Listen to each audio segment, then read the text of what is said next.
Our poor Japanese Grandmasters there being accosted by TJ, two of whom we're going to get to see today in Alutimu and Glory. Despite Possessi's very impressive performance last week, he was unable to get through to the top 8. And despite us not being able to actually hear the audio on that clip, I assume that they will be still recovering from that one, despite the fact that it was filmed months ago. Yeah, I mean, I didn't hear anything either, but TJ, I feel like we should be nominating him for an Oscar very soon. He is truly a national treasure. But speaking of national treasures, Surrender, the South Korean Hearthstone hero.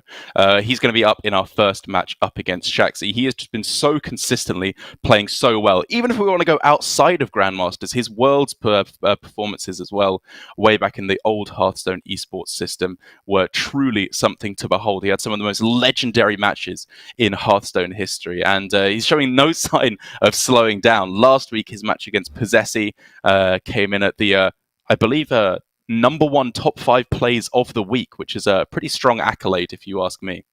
Mm-hmm. Definitely, and no bias as to how all of those plays were chosen. But yeah, we do have our bans already, and Surrender's Demon Hunter out of contention, and Surrender himself banning away Shaxy's Warrior. Yes, I think that's definitely to be expected. We have a little graph, or I suppose a little sheet prepared by our statistician here for Grandmasters in Lorinda, which shows the most banned classes over the Swiss portion. And if you look at it, it's pretty much all red for Warrior and green for Demon Hunter. Those were far and away the 2 most banned classes in the Swiss portion, and I don't really expect any different now that we are in the top 8. For Surrender getting rid of the Warrior, this does definitely play into what we saw last week, where it felt like all of the South Korean players in a Chonsu, Surrender, Rivius were definitely valuing the Warrior very, very highly. They were banning it away whenever possible, and they were also all picking it. And so I think Surrender valuing that highly does play into that pretty well. It makes sense. Yeah, it's very interesting that even going into new format, the Warrior is still the one that they want to get rid of. But I guess the whole strategy for Surrender is just trying to make sure that none of his decks gets hard countered. And Warrior with a more controlling package can be countered to some things. It can indeed, as we saw in playtesting over the weekend with the European casters. Bunny Hopper's Warrior was looking very, very targetable. Maybe we're just idiots in how we were playing it. That is probably a big part of it. But either way, I think that for both these players, it's looking like fairly similar chances of taking the series. The main difference being, I think, the Druid on Shaxy's side, obviously with the Priest as well. But I think the Druid could be in a pretty good spot to take, if not a sweep here in Last Hero Standing, but a good counter at the very least. Yeah, it seems like it would match up pretty well against both the Rogue and Hunter from Surrender. And we did get the news that Shaxy started off with queuing the Druid, which LHS queue order is something very interesting to talk about. There's a lot of mind games that goes into it. But sometimes if you have a deck that you feel is potentially the sweeper, you don't want to start off with it right away. Because if you have, say, a throwaway deck, which you feel like doesn't have that many good matchups, you can get it to lose and then queue up the deck that you feel most confident with and try to take the sweep. But Shaxy's actually starting it here, I guess, running the risk of it, getting into a matchup with Surrender's Warrior. But he's actually rewarded because Surrender's queued up Hunter, and I think this matchup looks pretty good for the Druid. Yeah, and I think even if you do end up running Warrior, which is just a straight up kind of pain warrior, I think is what we've started dubbing it. It doesn't have the eggs, relies on damaging its own minions a lot of these big combos with Risky Skipper. I don't think it's that devastating of a matchup for the Druid. The opponent still has to find Skipper to clear your board, and there's a fair bit in Shaxy's version of the list with the Gift of the Wild thrown in there as well. It's true. I actually just tunneled and thought Surrender still had his old Warrior version, which had the brawls and the blade storms. But yeah, now APAC is pretty much unanimous in bringing what Hunter Ace or No Hands Gamer have developed, which is a type of just damaged warrior that plays more for tempo. The only differences are whether players are running eggs or War Maul challengers or both. Yeah, I feel like there's a few players trying their hand innovating on the Warrior list. I feel like the big breakthrough was a War Maul Challenger that really changed up the way the deck was played in a drastic way. As you learnt playing against me in playtesting when I just wrecked you with Warmall Challenger after Warmall Challenger. It is a new day, Derek, and I refuse to talk about this any longer. Surrender already with an early decision to be made. He had the option of playing Zephyrus on curve, but I think he recognizes that in this matchup against Druid, there are very limited answers for horns and other wide boards from the Druid. So it's good on him, I think, to save the Zephyrus for AoE at some point. A pretty juicy hand, all things considered, for Shaxy, but it's going to take a little while to get going. Obviously, Kael'thas to get out an overflow, maybe a Mount Seller as well on the following turn is very, very powerful. But if there's one thing that Highlander Hunter does very, very well, even though it shouldn't, given that it's Highlander Hunter, it's a curve out. It curves out absolutely fantastically. It does. Highlander Hunter itself being an archetype that was not brought by too many people in APAC this week, but was brought by our top two performers after Swiss, Staz and Surrender. They actually have the same lineup in terms of archetypes. So I do think that the Hunter has definitely been pulling its weight. Shaxy with a handful of nothing for the first few turns. I think he really wanted to find an overgrowth to kind of smooth out this curve, but until then, he's just going to have to settle for removing Surrender's threats.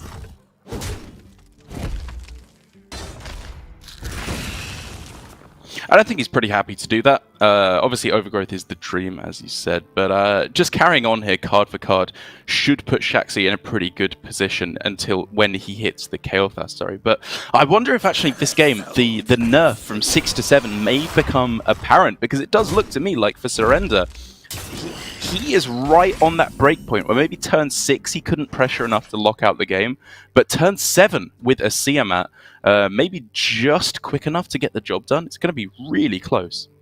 Yeah, I definitely see already that the nerf is impacting, just not even considering what the Hunter can do, but just looking at a Druid hand. For Shaxy, it's very awkward to have both the exotic Mount Seller and Kael'thas on 7, which means that you can't have the Kael'thas turn and then the exotic Mount Seller turn one after the other.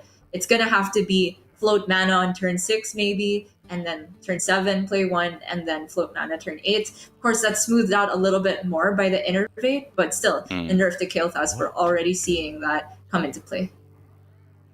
So turn 6, of course, we could see Innervate, Kael'thas, and then if another 0 mana spell is drawn, going off next turn, which maybe is playing into why Shaxy is considering going with the Crystal Power here, but I've got to be honest, I would have expected to see just holding on to all his spells here. It might even be an Innervate Overflow type of turn. And the use of the Crystal Power indicates to me that he's trying to create some hand space. Also interesting that he chooses to preemptively damage the Bone Wraith rather than healing. I guess it just makes it trade better into the Eagle's Gun. Also, if he potentially draws Bog Beam off of Overflow, then that could be cleared. Although he's not actually at 7 mana next turn. That's fair, and I guess that if you go Innervate Overflow here, it does put you at exactly 9 cards, so you don't have to expend anything else, and you won't be overdrawing. The Glowfly's form always makes me ooh, but I just realized he's only got 3 spells other than that in hand, so it's just a Force of Nature. So, Shaxy, whether he thinks he can still wait. With that trade... He has to, right? Yeah. Yeah, it's I think he's very much locked unfortunate that he's healing Surrender's Bone Wraith back up to full, but he didn't have a way to both deal with the second half of it and Overflow. Problem is, though, now for Shaxy, in that using that Innervate, that was, of course, one of his key 0 mana spells to start comboing with Kael'thas, and only having found a Bog Beam that goes to 0 mana on the following turn, it looks like it may be a whole nother turn of waiting here. Which, I don't know, I think that might be too slow. Yeah, I mean, he was definitely hoping for better draw of the Overflow. These are quite expensive, but I don't fault him for going for that play because the hand itself didn't get enough done there. What I do think is interesting is this turn from Surrender, because if he wanted to go all aggressive, he could just play Zephyrus for something like Soul of the Forest. But then... that doesn't actually set up lethal for him for the next turn if Shaxy clears a couple minions, which I'm sure he's expecting because of bog beams. Yeah, I think I like developing a big dragon on this turn. To be honest, I actually don't hate Varanus that much. Given that, a bunch of 2/2s to a bunch of 1/1s probably doesn't make much difference. But I suppose if they go for a big exotic Mount Seller turn, or they taunt up a Mount Seller or Kael'thas, that's a nice way to get through. So as long as he's threatening lethal this turn, I'm happy. And Surrender has absolutely done that. Yeah, with the Zephrys in hand to shore up the extra damage. I was also looking at the Tempo Varanus, just because it's kind of like just a ton of pressure, and he's still far off of being able to do the Varanus Unleash the Hounds combo on turn 9. But granted, the weapon still achieves that much damage over 2 turns, just one difference, so he still keeps the utility. So with the Innervate draw, Shaxy can go off now. The main point was just that he should be on the aggressive, not on the clearing plan. But that may change now that the Innervate, as you said, has been found for Shaxy. In addition to an Iron Bark and another Bog Beam, he can get down that second 0-mana spell. I mean, Shaxy went for this straight away, even knowing that he didn't have any other 0-cost cards in hand at the time. And I was thinking, oh, maybe he should go for Mount Seller in that case, because it's at least guaranteed a few minions. But he realized it doesn't actually swing the board enough. He just believed in the heart of the cards and got rewarded, I would say. So here, Zephrys into Shadower Death for 2 mana, now that it was recently buffed, if it would offer it, actually. And then a Kill Command is not quite lethal thereafter. So I don't think there's any possibilities for lethal on this turn, unless I'm mistaken. Yeah, I don't quite see it either. So in which case, Surrender could just go for a clear with Zephrys. Yes. Is there a way to manipulate it so that Zephrys just gives Lightning Storm? I feel like Zephrys may see 5 mana left, big board, brawl. From your opponent, Possibly. Which is not something that you want to find. And with a lot of the constant patches to Zephrys, I think a lot of players have also just lost confidence in how the card functions. So I don't blame Surrender for just going for a more guaranteed way of dealing with the Kael'thas here. I mean, I think to an extent it's losing faith, but I think also it's a lot of work to do, make no mistake, but I don't think players have been testing as rigorously as they have in the past, to be honest. Back at the start, players were finding out exactly what Zephrys would offer in exactly every situation. But I feel like today players are kind of relying on that old knowledge and not trying to rediscover what situations Zephrys offers certain cards. And a bit surprising to me that Surrender didn't take a trade onto one of the Glowflies, but I think he realized that on 8 mana and Shaxy's list, I think only running 1 Savage Roar, there actually wasn't a combination of cards to provide lethal, because you can see Shaxy's just a little bit short here, even if he goes for double Power of the Wild and Savage Roar. I think that's 28 damage that could then go face. 26 that could go face. And I think the main thing is as well that even if Gift of the Wild comes down for a bunch of big taunts, Surrender has very possibly lethal with Zephrys and Kill Command in hand. And if not, then he still has just a guaranteed board clear. And there you have it, with no taunts available for Shaxy. Surrender. He's got tons of ways he can do this. I personally was looking at a Zephrys lethal, but sure, this works too. Yeah, many ways to get the job done here, but it does look like overall the Druid just took that little bit too long to get going. And a big part of it, make no mistake, is the nerf from 6 to 7 for Kael'thas. Because if it had been at 6 mana, I believe we could have seen on turn 6, Kael'thas innovate Crystal Power plus then the Overflow afterwards, which would have done everything just that turn earlier, got a big body on the board, which maybe Surrender would have been unable to answer. But as it stands, it does mean that Shaxy goes down 0-1. And because we are in last hero standing now, the Hunter's going to get to go all over again. Yeah, it is a huge deal, because we were looking at this Druid as potentially the sweeper for Shaxy, and it's already taken an upset loss. And in LHS, just the nature of the format is that if you lose in a favorable, it's pretty much a death sentence for the series. Just your overall chances of being able to then win your unfavorables, and then the rest of the series is just a lot lower. So, taking a look at the counters that Shaxy will have available after his warrior was banned, the druid has lost. He has a rogue and a priest left, a resurrect priest. I feel like the rogue is going to be kind of standardly decent against everything. It's one of those decks that doesn't feel especially dominant against most decks or especially weak against most decks. It's just generically powerful. But the priest gear, do you expect that to be a good or a bad matchup against the hunter? To be completely honest, I haven't played a whole lot of that particular matchup, Highlander Hunter being an archetype that just resurfaced this week after the round of nerfs. But I actually think the Priest has got a pretty decent shot. Hunter's removal has gotten limited lately, but when Hunter can hit that curve, I can see that it might be a bit difficult for Priest, as nowadays the removal that Priest is running is more of just cross the board small AoE instead of removing, Yeah. say, one big minion or one mid-sized minion and so on. It is one of those things where I feel like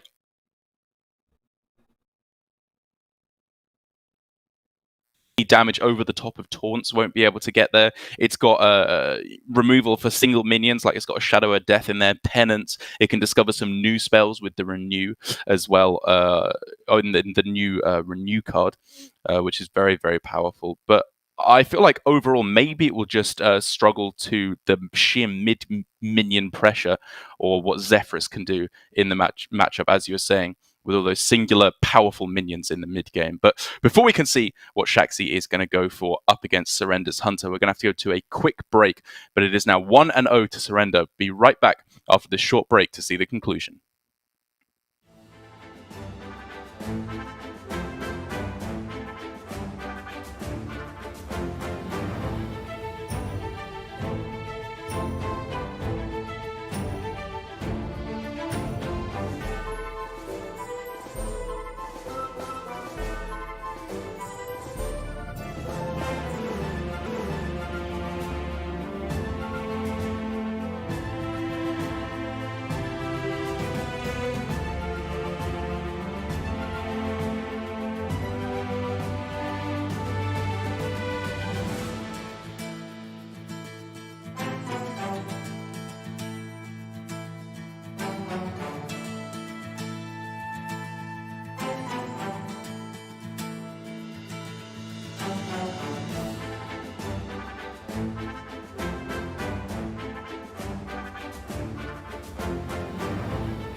Welcome back, everybody, to Hearthstone Grandmasters. This is the Asia Pacific region, and it's the first match of Week 2. So if you are just joining us, you are just in time. We're playing up the second week of Swiss here, which gets players a certain amount of points, depending on how well they finish. And then at the end of these 3 weeks, whoever has the most points gets in the good half of the round robin. Whoever has the least, whoever's in the bottom half goes into the bad half of the round robin bracket. It's Surrender versus Shaxy here, though, in our first top 8 match. A loss was just handed out to the Druid from Shaxy, and given that we are playing last year as standing this week, that means it's out. And so the Hunter from Surrender gets to go again, and Shaxy actually opted not to go for his Priest here, Gia, but to go for the Rogue instead. Yeah, I could also see this panning out for him. Of course, we were talking a lot about how Priest has the potential to outlast the Hunter late game, but I guess Rogue could take it in the other direction and maybe just try and pressure the Hunter.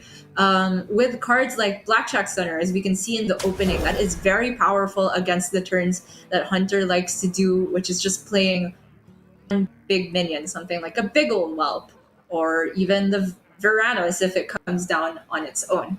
But of course, Shaxy knows that it's not an early game play, decides to toss away that combo and try to get a hold of the early board.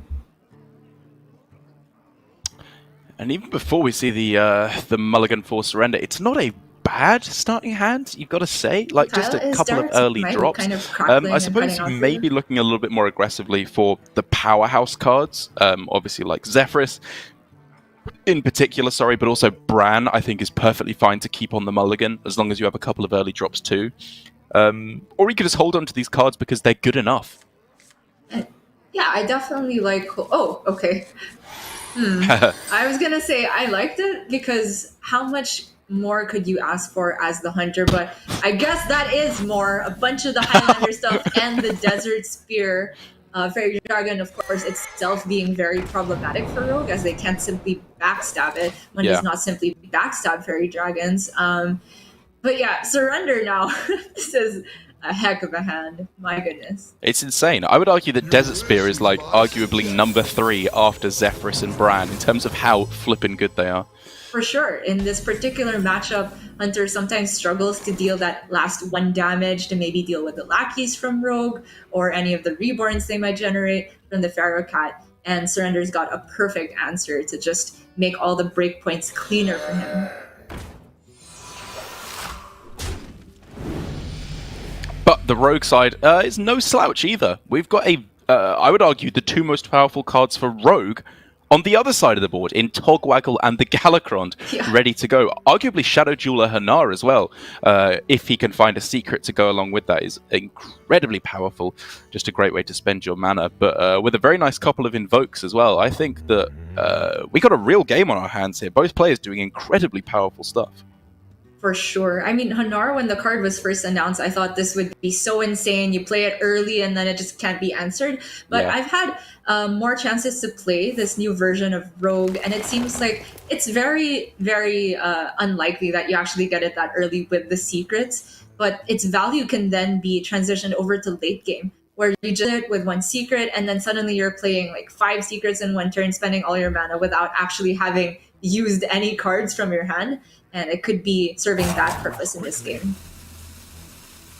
Surrender had a tough choice there whether he wanted to start clearing either with the Desert Spear or even with the Dwarven Sharpshooter, but instead goes for the Wild Growth to open up stronger turns on. And I think it makes sense because the earlier you play the ramp, the more benefit you get out of it in the long run. Yeah, I just really like Surrender's plan overall here. I think there was obviously some consideration for, on turn 2, just going for the Fairy Dragon. Like you said, it's a good card versus Rogue. And Zephyrus can be saved for removal, for burst damage, for lethal. It's it's the ultimate flexible card. It gives you whatever you need in whatever situation you're in. But the priority you need to place on it in different places of the game, I think, was definitely found by Surrender in trying to get that Dino Tamer Bran down as soon as he possibly can. And a nice side benefit for taking the value trade with the Zephyrus is that now the Seal Fate is not for Shaxy onto anything he particularly wants to use it on. Many options. It looks like he's reaching for just a Tempo Hanar here, which honestly lines up pretty well on the board. Just a 1/5 minion is still tough for Hunter to answer and just presenting the theoretical threat of secrets for a very long time. The problem is he will end up floating mana whether he chooses Hanar or the dagger. And he really doesn't want to coin anything out because he's looking for a coin Shield of Galakron play on the following turn.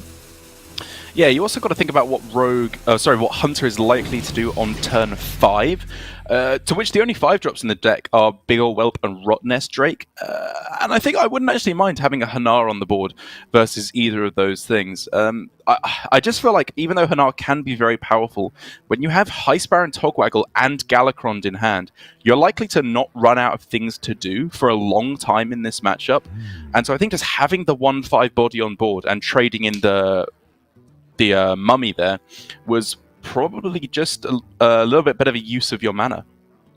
Yeah, it's so tough to say for sure because Definitely. The mummy staying alive does of course give more value to the cat's attack and itself also requires an answer. I'm not completely sure whether this is the pan out that Shaxy wanted, but I do like that he eventually held back on the Blackjack Stunner despite him reaching for it, because I think that that card just gets so much better against Hunter later on. This is an interesting spot now where, well, I was going to say that Shaxy needs to be really careful about how he utilizes the coin here, because me and you, Gia, as a hardcore degenerate rogue players, we know that coin Lackey Togwaggle is one of the best things you can do in the deck. So should he save the coin to go for that, or should he coin out the Shield of Galakron here when it's a pretty good play on this turn? Yeah, I mean, I like that he saved it, seeing that now he's been presented with a good Seal Faith target, whereas it was not available last turn. And he can just go for it. Like you're talking about, just hold out a little bit now, then play the shield, then go for the powerful Tog turn and try to swing the board by turn 6, turn 7.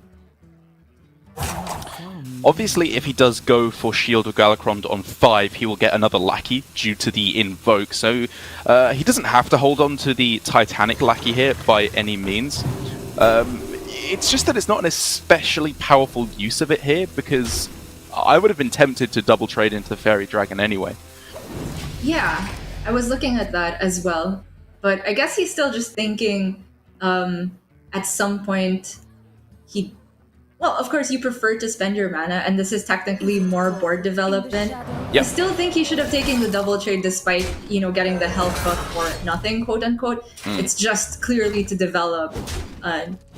Yeah. But I guess if you trade, you don't get the 2-1. It's just like a bad outcome no matter how it plays out for Shaxy there, isn't it?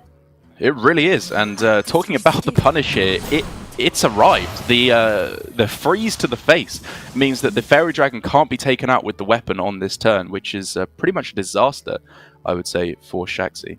It really is, and now you see him reaching for the coin, meaning he's going to expend this Lackey. Granted, he drew the other Shield of Galakron, so I guess he's just looking to delay the Tog turn by 1 turn. Is this worth it, though?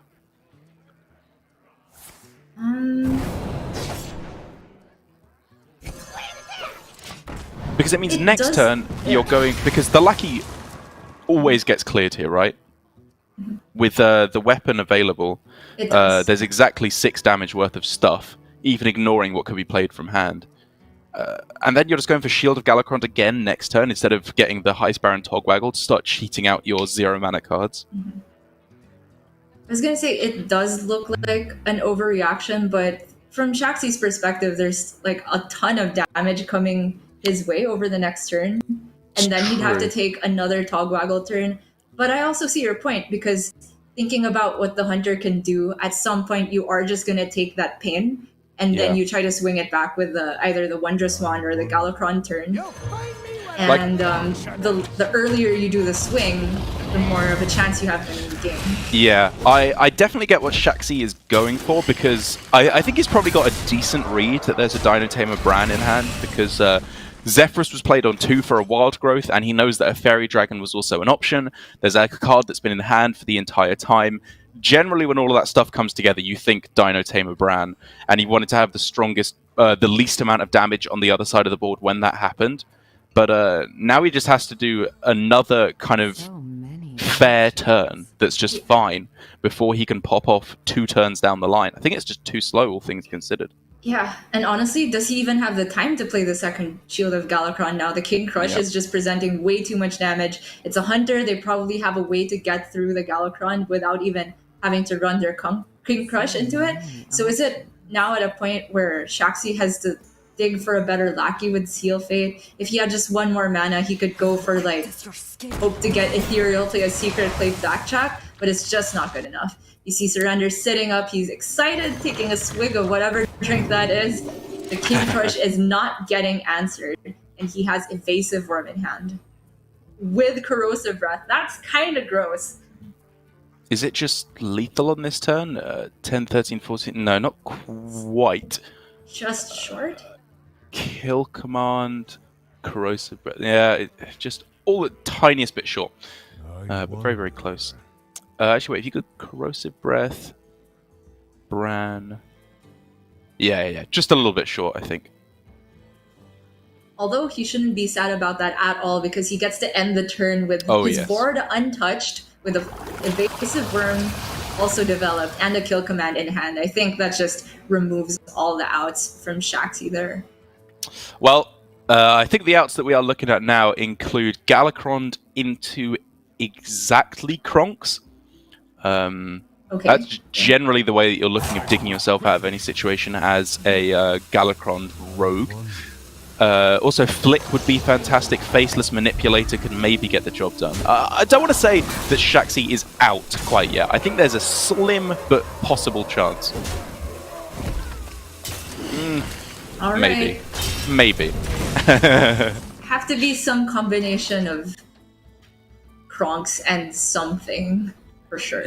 Like an Eviscerate to clear this particular board. And that's only from his perspective. That's not even accounting for the Kill Command in hand, which would deliver lethal anyway. Yeah. Well, I guess with the armor of Galakron, it's not,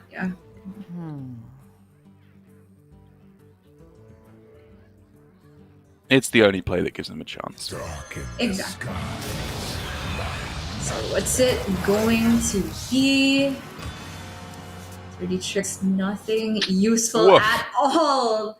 That is a heartbreaker for Shaxy, and Surrender. Now 2-0 with the Hunter, only has to get it to win against the Priest now. And let me tell you, if you thought that being 2-0 down in Conquest was bad, it is even worse in Last Hero Standing. The whole kind of way that the format works is you both line up your first decks, hope you get the better of your opponent, but if you lose, you want to have a counter deck available. I would argue that Shaxy did not have an especially strong counter deck. Rogue versus Highlander Hunter, I think, is a decent matchup, not particularly favored either way. But now that he's only got the Priest left, which he clearly thought was worse than the Galakron Rogue, or he would have lined it up first of all, I think he's looking to be in an extremely rough position. Yeah, very worrisome for Shaxy here, especially since we've said it a lot of timeouts for Last Hero Standing tend to be 3-0s and 3-2s and hardly any 3-1s, because it's either we go back and forth, you play rock, your opponent plays paper, you play scissors, so on. And the other outcome is if you just win an unfavorable, suddenly all the other decks are opened up to be swept. So it's looking like the second situation is well within reach for Surrender, but Shaxy could still turn it around. Priest is a newly buffed deck in many respects. So let's see if that can get enough work done. I cannot wait to see. I think, first of all, we're going to have to go to a quick break. I don't know if one of the players needs to use the restroom or whatever, but we will jump right back into the action for potentially the final game of this series after just this quick break.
We're back with Surrender versus Shaxy, and apparently I was the last to find out. All of you viewers at home found out a little bit before me, although you may have not been supposed to. That it was actually microphone issues that were we had to go to a break for.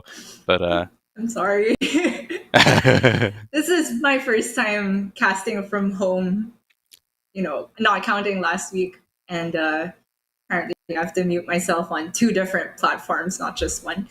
So yeah, hey producer, could I get a new co-caster? Okay, brilliant. By the way, we are ready now to go in with the rest of the series. Surrender up 2-0. Only the priest left now for Shaxy, and it has to take a win against the Highlander Hunter. You were saying a little bit earlier on that you thought it would be a decent matchup up against the Hunter, and I think I agree. On paper, it feels like it should be able to have most of the tools to fight back against the mid-game boards. It's got huge sweeping removals at the end, and it's obviously being priest, got an awful lot of healing. But if you had to put yourself into Shaxy's mindset, why do you think he feels it's a worse matchup than Rogue? I think that probably it has less potential to just get a grip on the early board. Generally, they're not playing minions until turn 4. And the removal package isn't the whole suite for Shaxy. He's got just the 1 Holy Smite, 1 Shadow Word Death, and of course every priest is running double penance, but maybe it would be useful to have more of things in the vein of Forbidden Words, etc. Although that's definitely not standard. I'm just talking about specifically against Hunter. And we see a new card for Hunter there, Bone Chewer Brawler from Surrender. That's a pretty interesting one. Yeah, we've seen it pop into a few of the Highlander decks. I think it has a lot of fantastic synergy with Guardian Org Merchant as the main combo you're trying to get off with it, which is another new card from Ashes of Outland that deals 1 damage to a minion and gives it Divine Shield, which, as you can see on Bone Chewer Brawler, a 4/2 Divine Shield looks like a very, very powerful early minion to get all the damage through. But very surprisingly there, actually, for me, we see Surrender mulliganing away Dino Tamer Bran, which I thought he would be holding on to very, very avariciously in this matchup. Yeah, I mean, that just seems like the premier card to keep in the slow matchups because it just deals so much damage and presents a huge threat.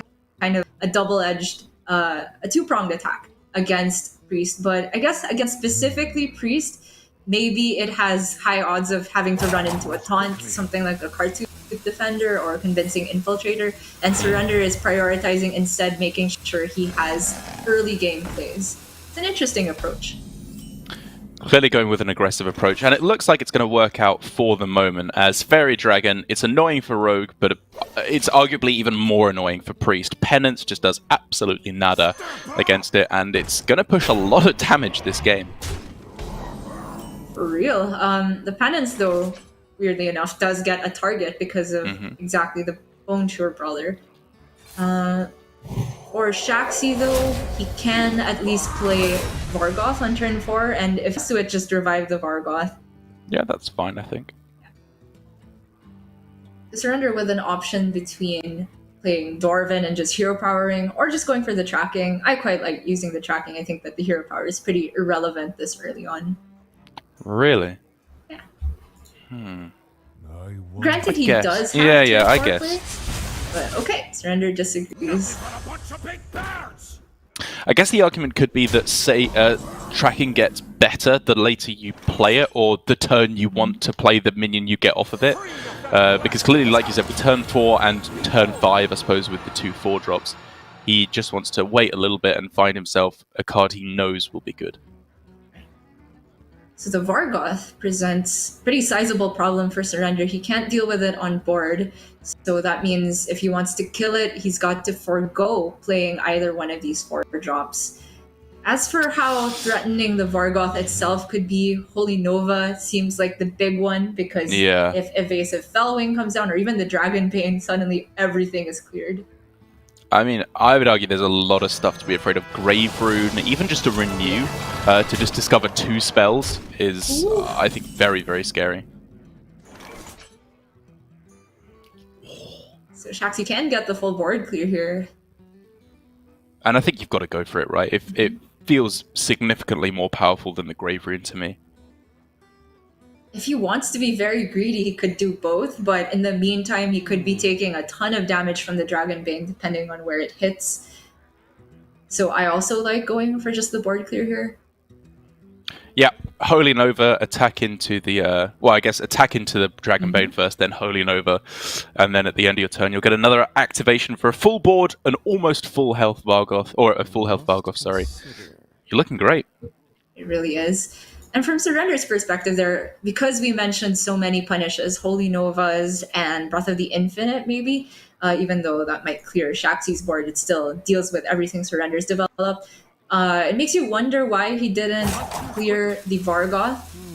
But given the way his hand is shaped, it feels like it is way too slow to simply kill Commandus and give up his minion. It's like his board disappeared anyway in that instance, whereas Shaxy could simply just redevelop.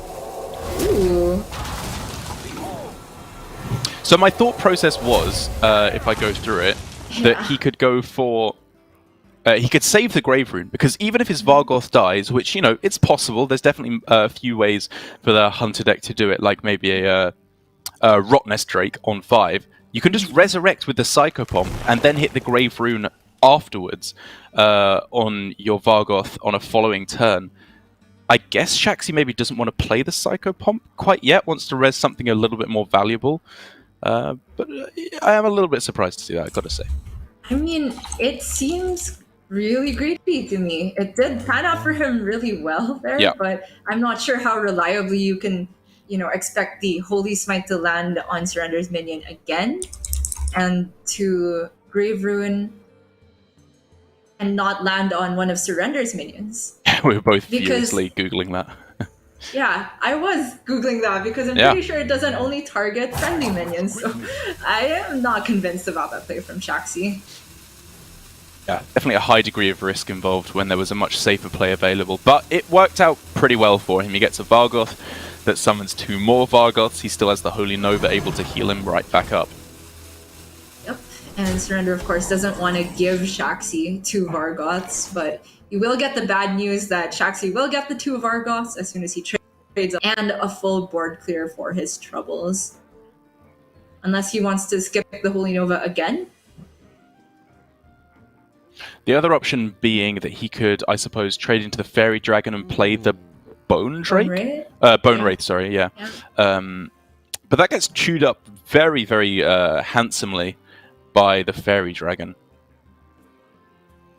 Yeah, it does line up pretty poorly into the evasive Fellwing, but I guess the upside is that Shaxy has the ability to renew and maybe just generate more value.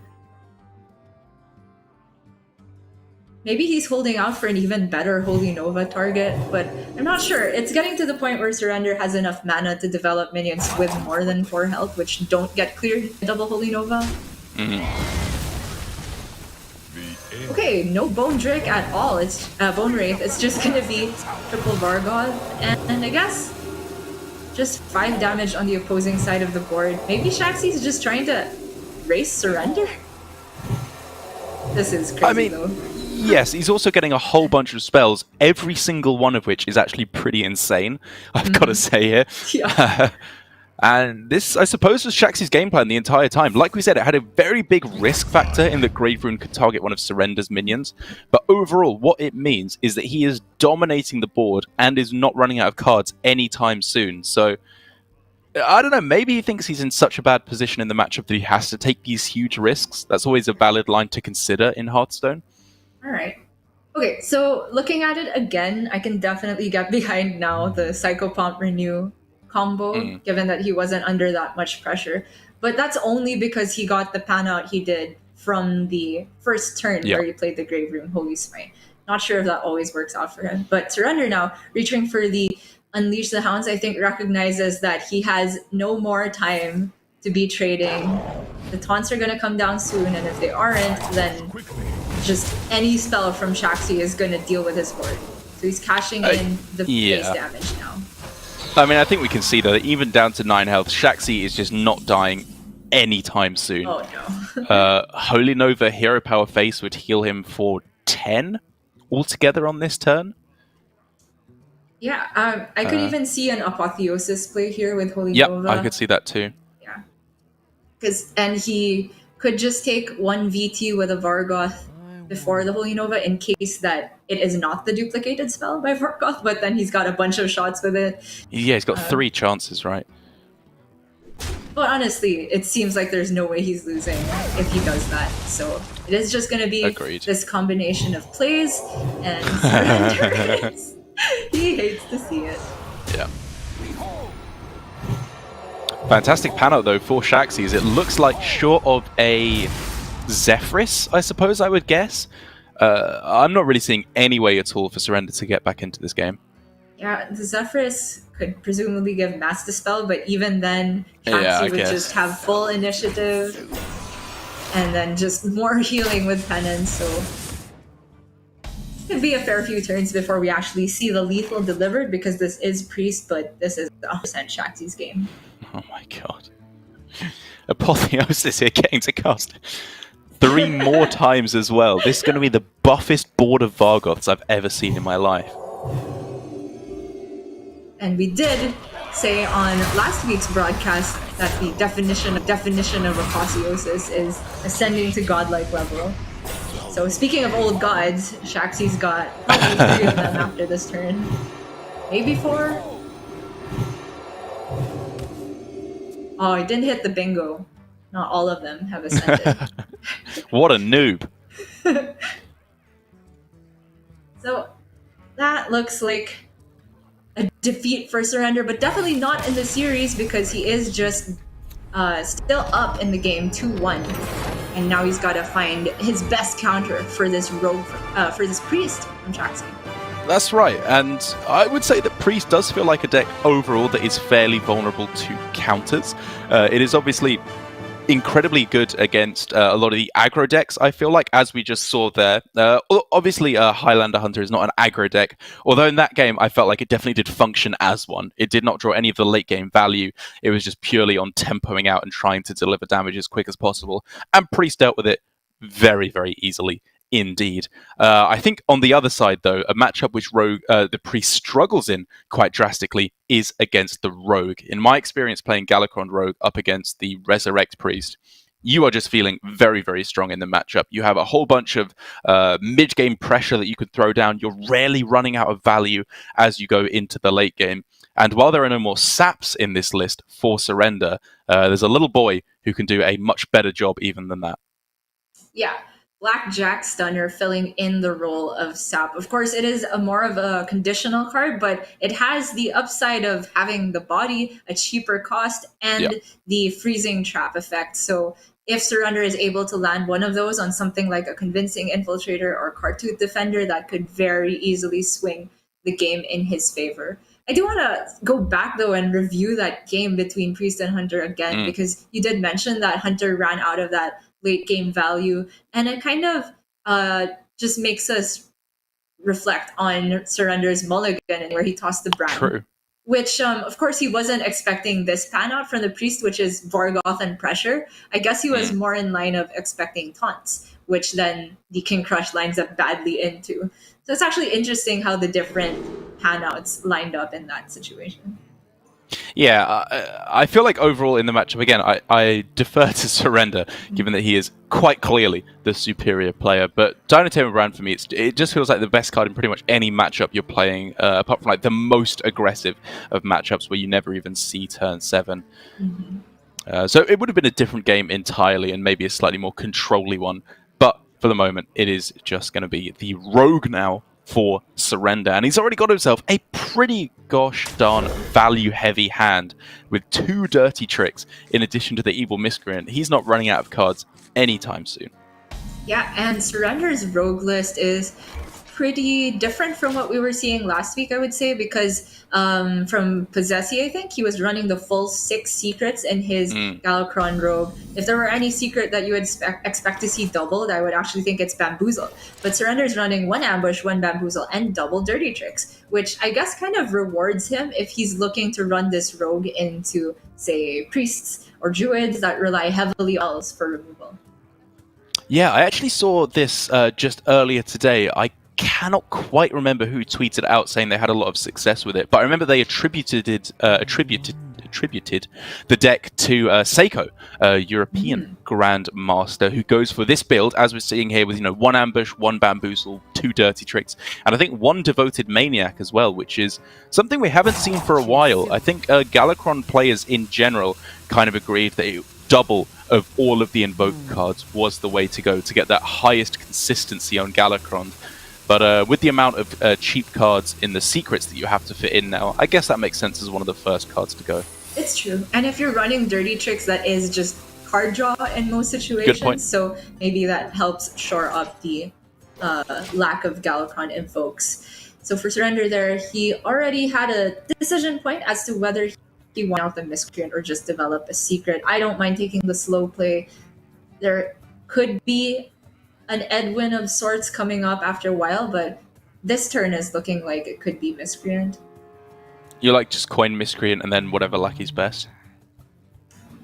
Possibly. Will you ever be... Okay, I was about to suggest a very bad play. Stepping your Miscreant. It's not a step though, it gets more expensive. With the blackjack, can it even target friendly minions? I do believe it can. Really? Wow, okay. That does sound like a bad play. You are correct. All the trivia, but again, I must Google it to make exactly sure. Return a minion to its owner's hand, cost 2 more. I suppose the really awkward thing, though, for Surrender is that going for this play, which quite clearly is the most obvious play on this turn, it does weaken your Edwin quite significantly because you've used the coin. But I probably agree with you that it's worth it just to get the value going. And you can go for an Edwin on turn like 5, 6, maybe even after your Galakron to get it as big as possible later on. Mm-hmm. We are talking about Priest though, so I also don't mind just playing Edwin for a 4/4 body. Granted, there's only 1 Shadow Word Death on the Priest side, but given the way Surrender's curve is looking, it might have to be a mid-game play leading up to the Galakron instead. But of course, the Draconic Lackey picks could change that. And also whatever he draws off this Dirty Secret, as the Holy Nova is already looking like it could be played here for Shaxy. Mm-hmm. Or, well, could also target one of his opponent's minions with Grave Runes, since he's seemingly so fond of that play. We're just suggesting bad plays all day today, huh? Oh, what, do you expect anything less? Yeah, I think the thinking overall there for Shaxy was just, this is not an especially good Holy Nova, but my mana is completely spoken for the next, like, 4 or 5 turns at least. So he's just got to go for it now, and I think I can respect that. Yeah, he's got good plays for every following turn, and this is the type of hand that I think Priest can get there against Rogue because their sap effects are limited. Yeah. But if Priest is able to play down their minions while still at a healthy life total, and then just replay them, at some point, the Rogue will end up having to trade. And then that is true. You can roll into your Katrina. The Rogue will have to trade, but the Rogue can value trade quite significantly, especially with 2 Shadow Steps being found for Surrender. We are looking at a, what is that, like a 10-10 Edwin, I think, on this turn, if double Shadow Step were to be used, which definitely looks pretty tempting. You could even Shadow Step the Lackey once, and then Miscreant the second time, and just leave it in hand. But if you step the Lackey twice, then the Edwin gets another +2/+2. It does get bigger. I mean, I guess it's just weighing up whether you think it's better to have a bigger Edwin or more value. Oh, and Surrender is choosing to hold the Shadow Step altogether, I guess accounting for the possibility of the one of Shadow Word Death. And to be fair, I guess the Blackjack Stunner is a pretty prime Shadow Step target if he's learned anything from Possessy last week. That is a fantastic point. He's also got some pretty premium dragons, I think we can agree. Waxer Dread, just as damage, even if we ignore the Death Rattle, a 5-mana 5/7 is really quite threatening. Surrender is not happy to see the infiltrator, although he's got a great answer for it. Yeah, he doesn't even think about this. Yeah, Shaxy's got almost no options. That was the only minion that had a possibility of dealing with the Edwin. The Sandhoofs didn't even heal him very much that turn. And he's probably just going to go for the Kartut on this following turn. And that's the weakness of the Priest, I would say, sometimes, is that the hand kind of limits you to just one or two things to do every turn. And they're quite predictable. Definitely. And that's why Rogue is so powerful, I think, in this matchup. It really preys on predictability from your opponent. If you know exactly what your opponent's going to do, you can go for plays like this, where you don't even bother shadow stepping the blackjack, because you know it's basically just not going to die. And we can see Surrender getting very rewarded. Is that just lethal with the Eviscerate here? Don't let the door In hit 17. you.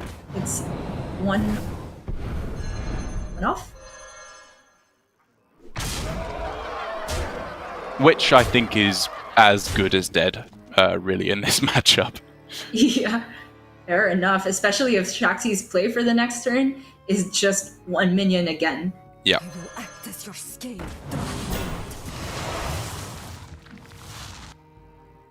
Another Draconic Lucky, not really what Surrender was looking for. He doesn't have to look for anything. What Shaxy could do on turn 7 Sure. to answer this board.